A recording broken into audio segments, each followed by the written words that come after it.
Boker Tov, everyone. Good Erev Shabbat. This week, Parshat Vayechi is the conclusion of Sefer Breshit.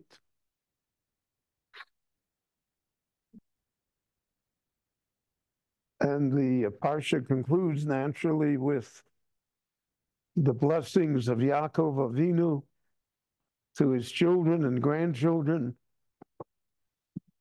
and the death of Yosef and the brothers, and the end of the era of the Avot, the forefathers of Israel, and the beginning of the sojourn of the Jewish people in the land of Egypt for hundreds of years of slavery. And Chumash Shmot then carries on with the Torah itself. One of the questions that faces us is that the Chumash of Breshit, so to speak, does not belong in the Torah. It's the only one of the books of the Torah that contain no mitzvot. So you'll say to me that there are two mitzvot that are in Chumash Breshit: the mitzvah of milah, of circumcision, and the mitzvah of gid hanosheh, not to eat the meat which surrounded the sciatic nerve of the animal. So the Rambam says explicitly that our observance of those two mitzvot is not because they are written in Chumash Breshit, and it's not because that was a custom amongst the Jewish people. It's because at Sinai, when all the mitzvot were given, these mitzvot were repeated. And we therefore observe them because of Sinai and not because of Chumash Breshit. So therefore you have here an entire Chumash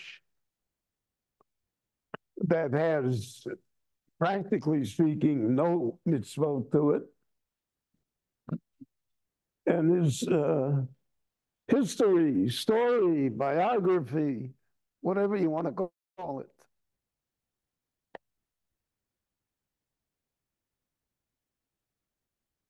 So how does that belong? Why is that? Yet the halacha is clear that if Chumash Breshit is missing from the scroll, the Sefer Torah is incomplete. It's not kosher.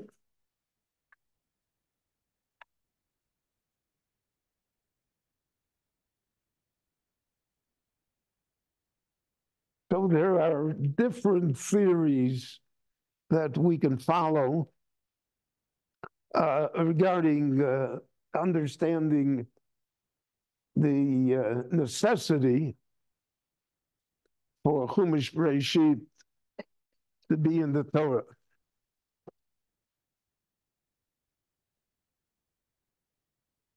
The first one is naturally Rashi. The Ramban describes Rashi, Lo Mishpat Abchorah. Rashi is the firstborn. Before anybody else says anything, let's see what Rashi says. There never has been in the history of mankind a person who has had such influence over so many years, over so many people.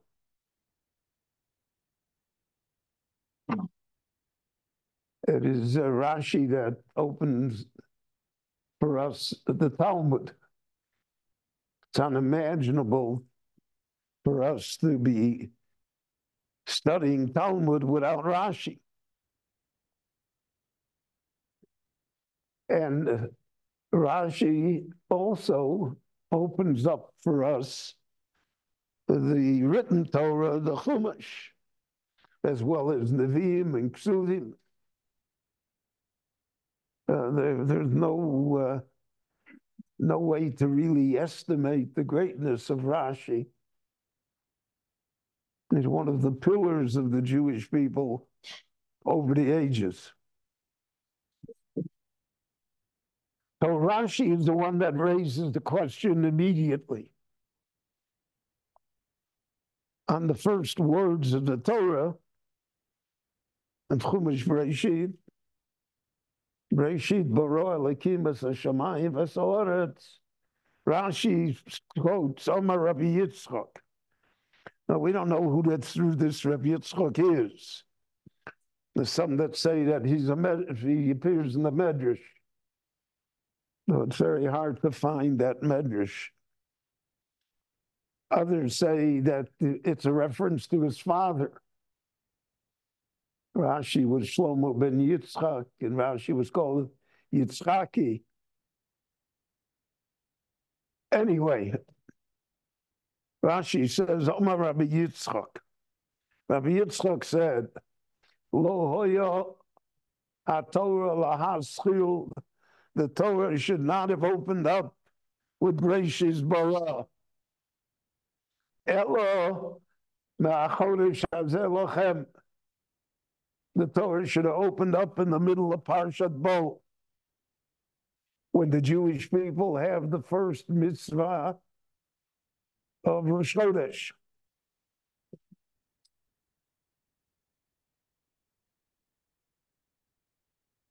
So then why did the Torah... So Rashi's asking the question, what is Chumash Bereshis doing here? It's out of place. Again, because Chumash Bereshis is history or biography or narrative. And the Torah is mitzvot, commandments, decisions, instructions on a way of life.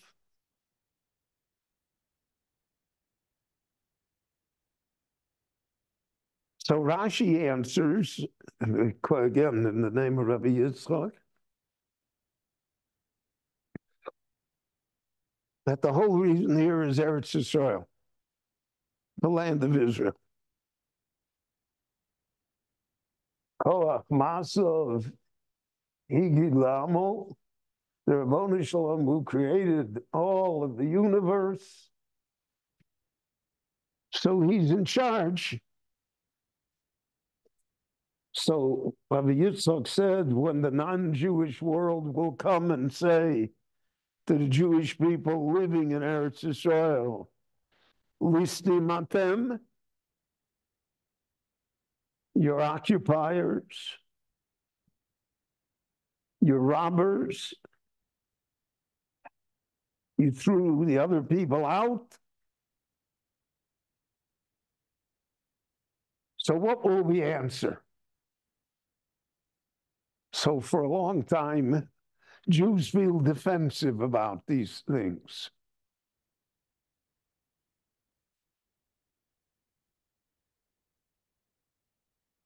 The worst thing is that, God forbid, we should lose a war. But the second worst thing is that, God forbid, we should win a war.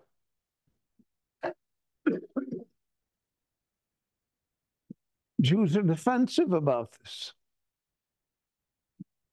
People get killed in the war.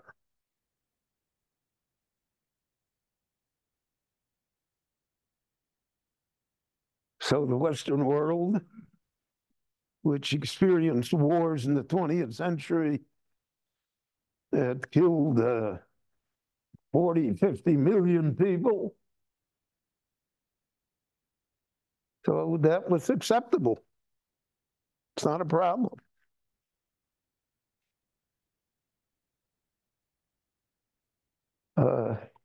Harry Truman was asked later in his life whether or not he regretted dropping the atom bomb on Japan. He said, I never lost a moment's sleep over it. War is war.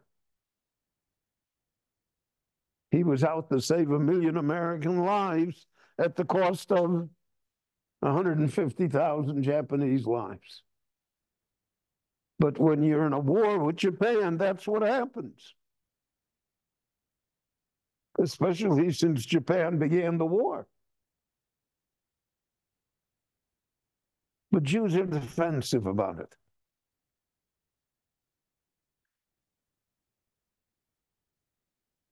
Not nice.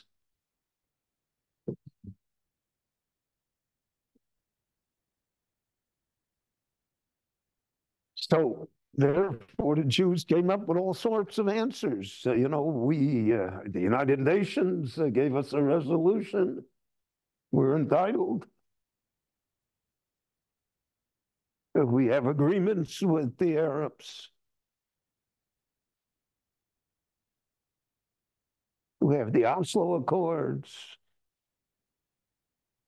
We have the Abraham Accords. We're nice people. We're willing to trade land for peace. And now it's apparent that none of those answers have any validity.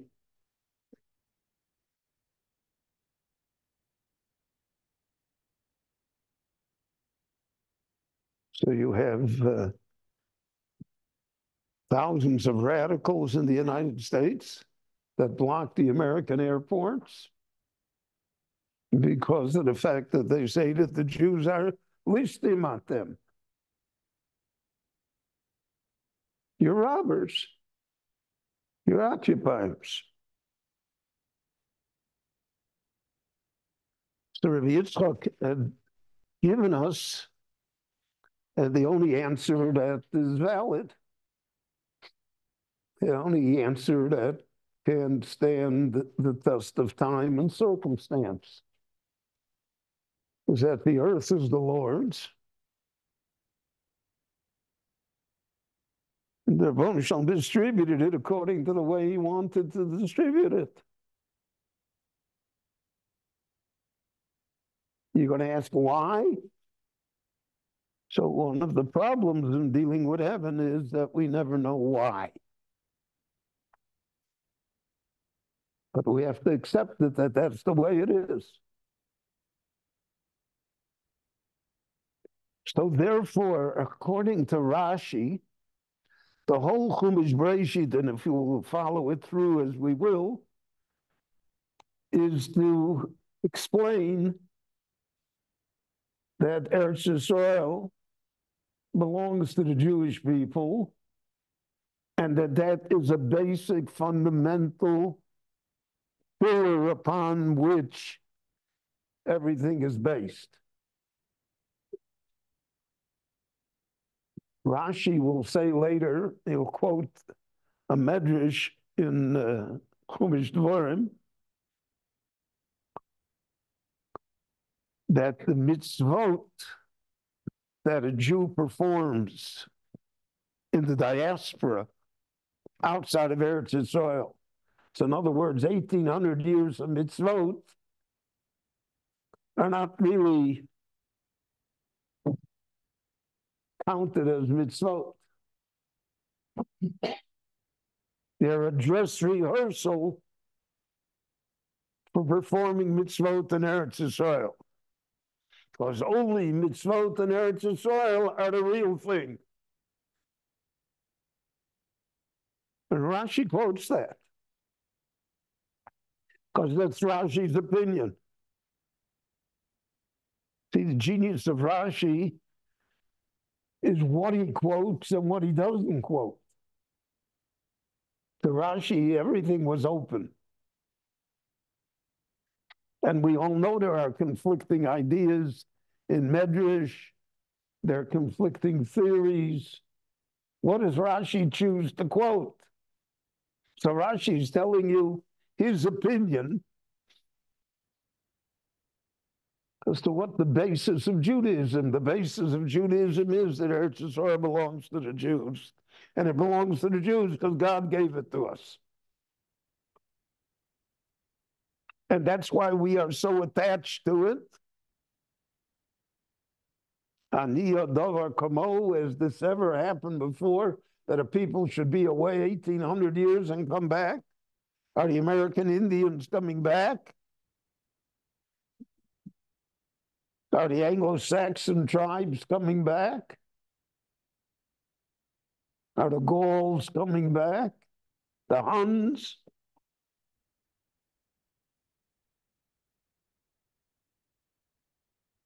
The Mongols? Look at human history. No comebacks.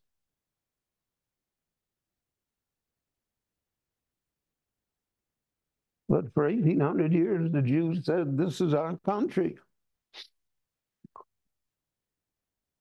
I'm always reminded of the speech that Shmuel Yosef Agnon made when he received the Nobel Prize for Literature. Believe it or not, a religious Jew, an Israeli, got a Nobel Prize for Literature. Something which today would be unheard of.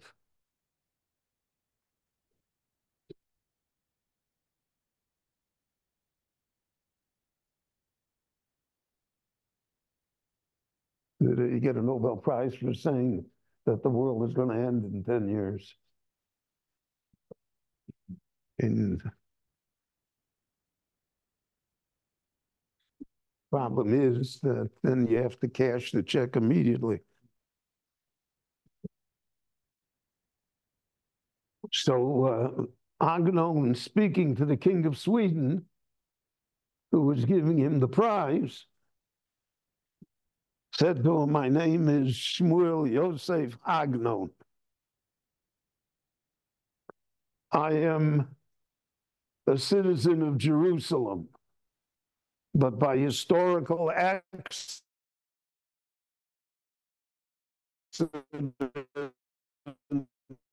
I was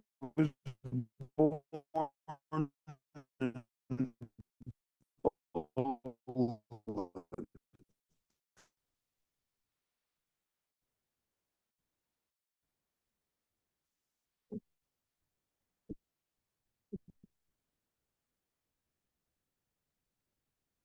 that says it all. Yerushalayim, each and every Jew is born in Yerushalayim. Ish v'ish yulad bo. I was born in Chicago. That's historical accident. Create the Torah in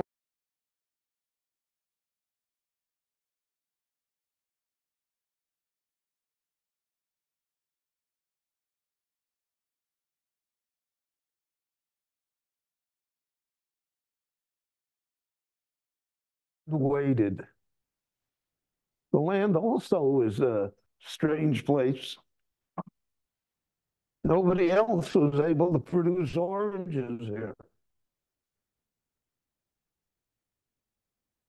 Barren for millennia. You have to read Mark Twain's description of his visit to the Holy Land in the late 1890s. He said it's the most desolate place in the world.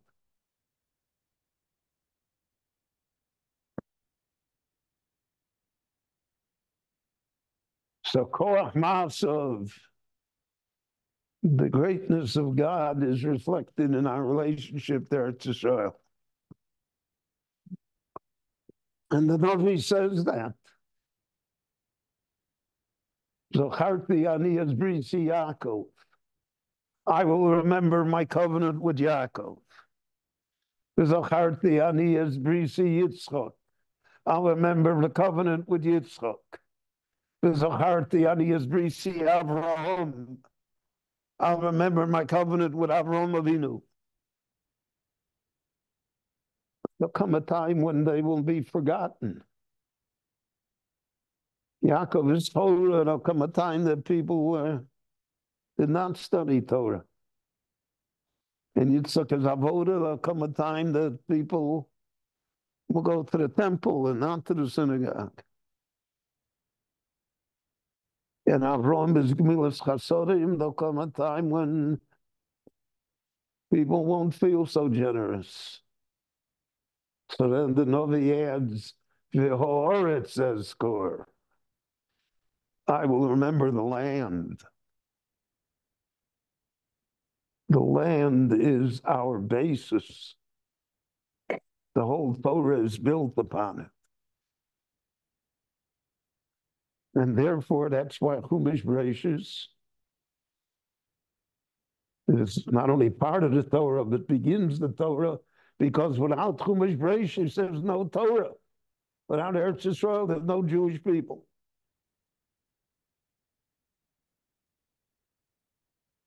And this has nothing to do with Zionism and with Aliyah, but it has nothing to do with any of the nonsense that we talk about. It has to do with a fundamental idea of where we are in the world, and that we serve a God that has a purpose, and God told us, I want you to have this land. That's part of the structure of human society. So you see that throughout Rashi, how he interprets Lech Lecha by Avraham. Only in Eretz Yisrael will you be successful. How he interprets Yitzchak, that he can't leave Eretz Yisrael. How he interprets Yaakov, that he has to return to Eretz Yisrael, and that he wants to be buried in Eretz Yisrael. He could have had the biggest pyramid in Egypt.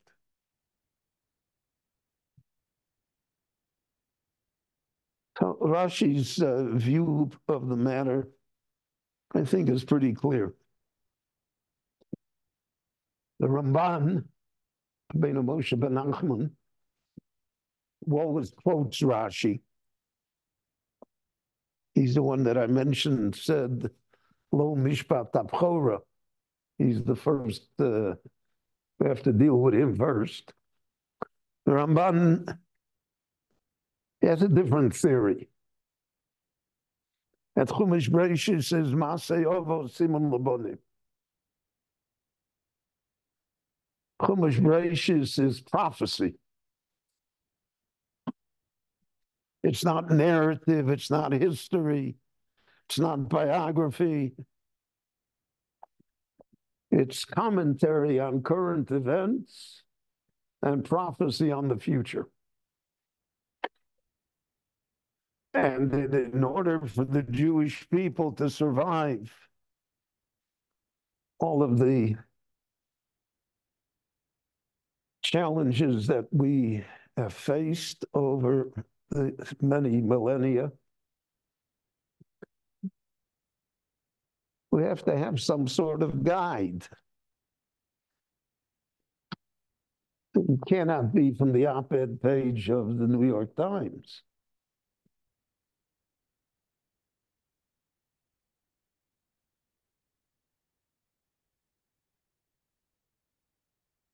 So how do we look at things?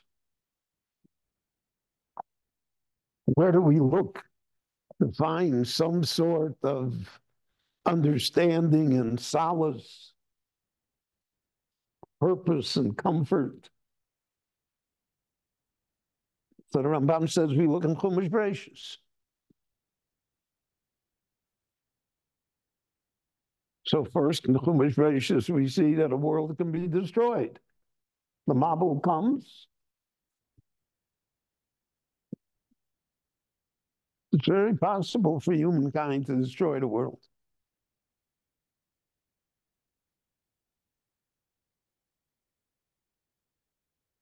And it's saved by 4 couples.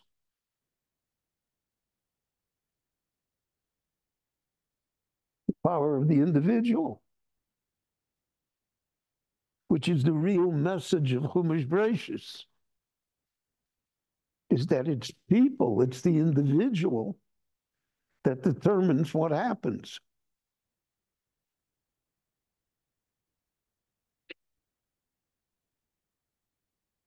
And if we look throughout the Tanakh, throughout history, it's really a story of 200, 300 individuals, not of 7 billion people.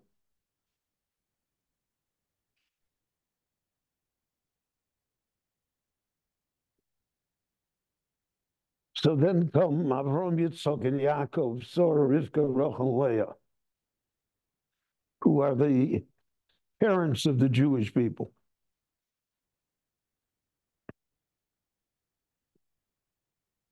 So everything that happens to them will happen to their children.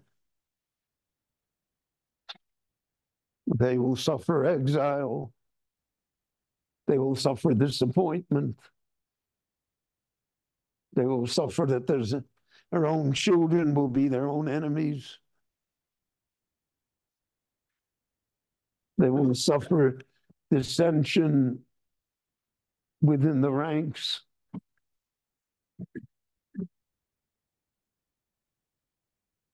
But they will persevere.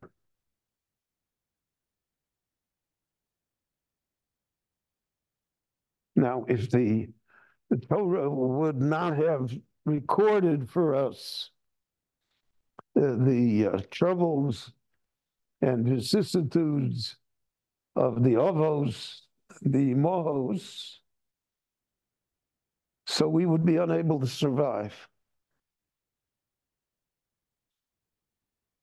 Because we could say, it was easy to be a tzaddik,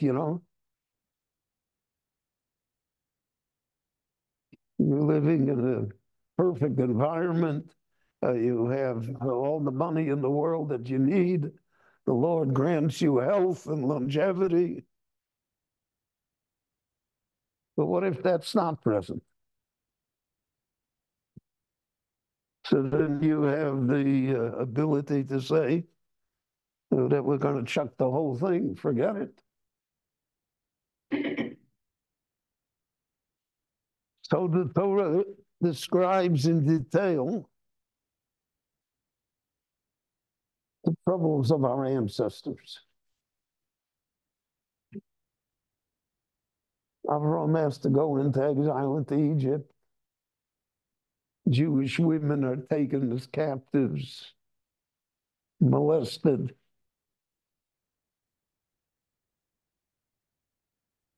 His own nephew betrays him. He's forced to fight a war.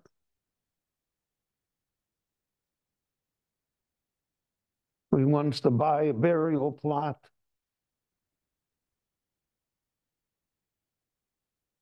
They say to him, list him at them. You stole it. It's not your property. Got to buy it. And once he buys it, they still say it's not his.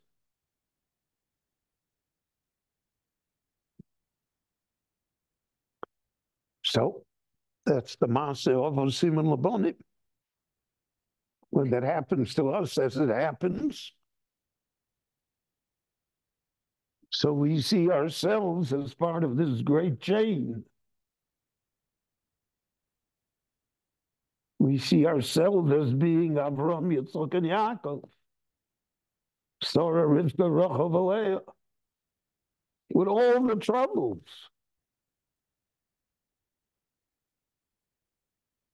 So we see ourselves making demonstrations, one against the other. And we see ourselves having to go to war simply to survive. And we see ourselves vilified in the world. And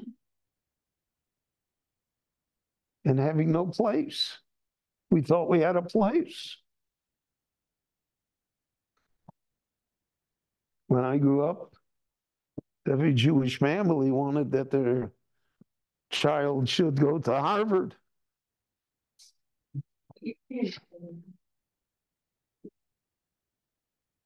I remember, I don't mean this to brag about myself, God forbid,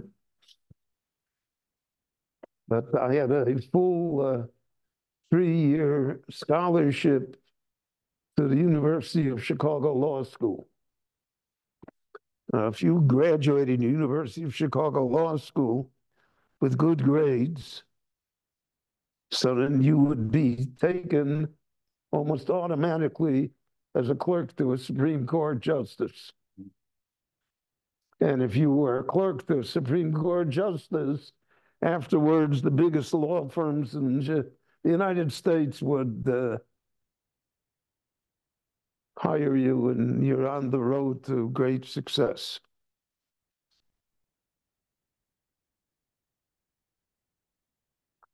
So I had a choice. The choice really my Rabbi made for me, which I'm eternally grateful.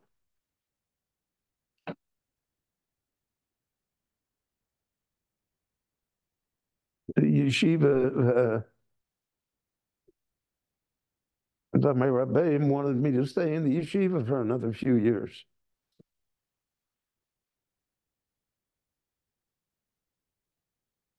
If I'm going to New York, Chicago Law School during the day, I can't be in the yeshiva.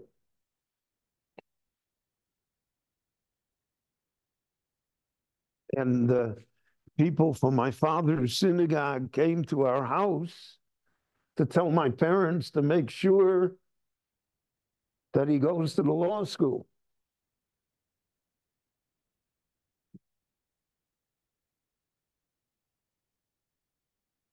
And my father and the Rabbeim said, eh.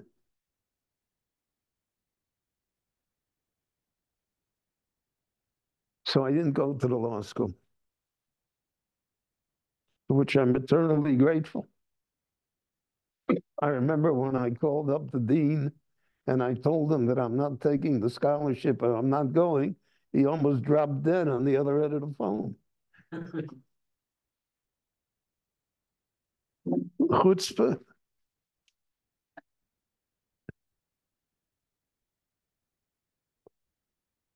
But that's Maaseh of Simon Labonim. Yeah, my Zayda was a Rosh Yeshiva, my elder Zayda, my father's family, we were Rabbonim, 7 generations in Lita that we knew of. We were descended from the Bach. I'm not going to the law school.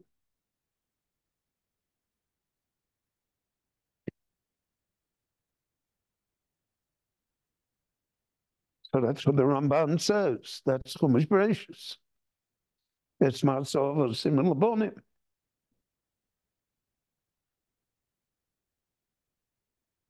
So today, Harvard and the University of Chicago Law School are less appealing to Jews.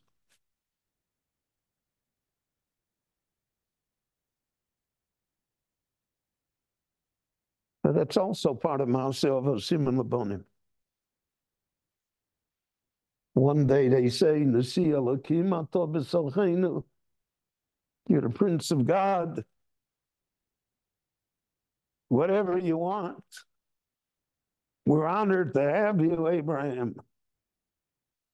And the next minute there's 400 shekel over La Socher.